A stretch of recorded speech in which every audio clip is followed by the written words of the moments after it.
Bonjour.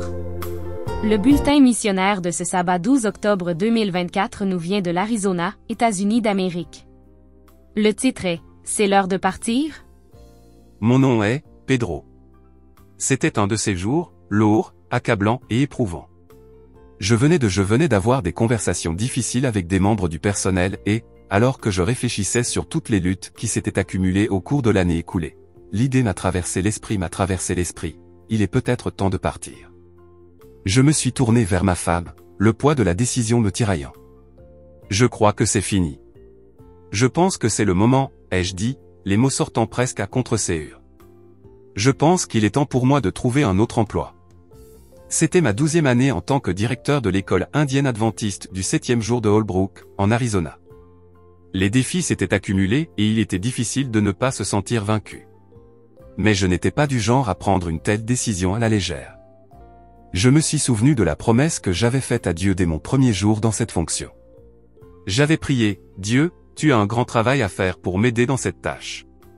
Je vais rester jusqu'à ce que tu en décides autrement. » Maintenant, quand je me suis senti sur le point d'abandonner, j'ai su que je devais avoir une autre conversation avec Dieu.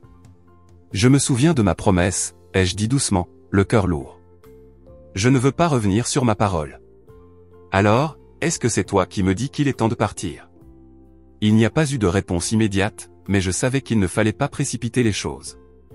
Je disais souvent à mon personnel et à mes étudiants d'attendre Dieu, alors j'ai suivi mon propre conseil et j'ai attendu. Une semaine s'est écoulée et toujours rien. Puis, sortie de nulle part, une petite nouvelle m'est parvenue. Ren, une fille qui avait été en première année à Holbrook il y a 2 ans, voulait revenir à l'école. Je me souvenais bien d'elle. Elle était intelligente et précieuse, le genre d'élève qui vous colle à la peau.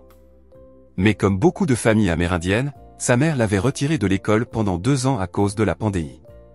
Elle m'a manqué quand elle est partie, mais je ne voulais pas me faire trop d'illusions. À 2 reprises, j'avais entendu dire qu'elle pourrait revenir, mais à chaque fois, cela n'avait pas été le cas. Et à chaque fois, cela ne s'est pas produit. Puis j'ai appris que la mère de Ren voulait organiser une interview. J'avais pour politique de rencontrer tous les élèves qui reviennent et qui ont besoin d'un entretien. J'avais pour principe de rencontrer tous les élèves qui revenaient après une longue période d'absence, alors j'ai naturellement accepté. Je sentais monter l'excitation, mais je restais sur mes gardes. Je ne voulais pas être à nouveau déçu. Lorsque la mère de Ren a fixé l'entretien à 10h un vendredi matin, cette lueur d'excitation s'est transformée en étincelle. Cette fois, j'ai eu l'impression que c'était vraiment se produire. Le vendredi, je me suis surprise à regarder par la fenêtre, à attendre. Lorsqu'une voiture s'est finalement arrêtée sur le parking, je n'ai pas pu en empêcher, je me suis accroupi, j'ai appuyé mon visage contre la vitre de la porte d'entrée, en essayant d'apercevoir Ren et sa mère. Et elle était là. Dès que Ren m'a aperçu, elle a couru vers la porte, son excitation étant contagieuse. J'ai ouvert la porte et, sans hésiter, elle s'est jetée dans mes bras. C'était de l'amour pur, sans filtre. À ce moment-là, j'ai su. C'était la réponse que j'attendais. Dieu n'en avait pas fini avec moi à Holbrook. Il n'était pas temps d'abandonner. Tu m'as manqué, ai-je dit, le cœur plein. Tu m'as manqué aussi.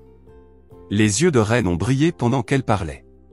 C'est si bon de te voir, ai-je répondu, et nous sommes restés là un moment, le poids que j'avais porté se sentant soudain allégé. Après l'entretien, Ren a demandé si elle pouvait jouer dans la cour de récréation. Elle avait manqué les balançoires, le toboggan et les jeux d'enfants. Les balançoires, le toboggan et toutes les choses qui avaient rendu son séjour à Holbrook spécial lui avaient manqué. Fidèle à sa parole, elle est revenue un peu plus tard dans mon bureau. Elle m'a dit, « Nous allons partir maintenant. » J'ai hâte de vous voir le jour de l'inscription, lui ai-je dit. C'était prévu pour le 13, et je m'en réjouissais déjà. Je peux venir plus tôt, me demanda-t-elle, son espoir innocent me prenant au dépourvu.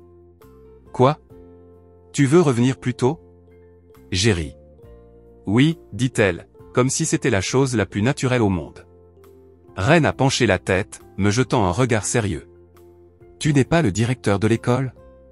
Tu peux tout faire. Je n'ai pas pu m'empêcher de rire de la confiance qu'elle m'accordait, mais ces mots ont résonné profondément. Elle avait raison, je pouvais tout faire, mais seulement grâce à Dieu. Je peux faire toutes choses par le Christ qui me fortifie. Philippiens 4, verset 13. Alors que Ren et sa mère s'éloignaient ce jour-là, j'ai su sans l'ombre d'un doute que Dieu avait parlé, non pas par une révélation dramatique, mais par la simple joie d'une petite fille retournant à l'endroit où elle avait vécu. Je n'étais pas prêt à partir. Je n'en avais pas encore fini. Avec Dieu à mes côtés, je savais que je resterais à Holbrook aussi longtemps qu'il le souhaiterait.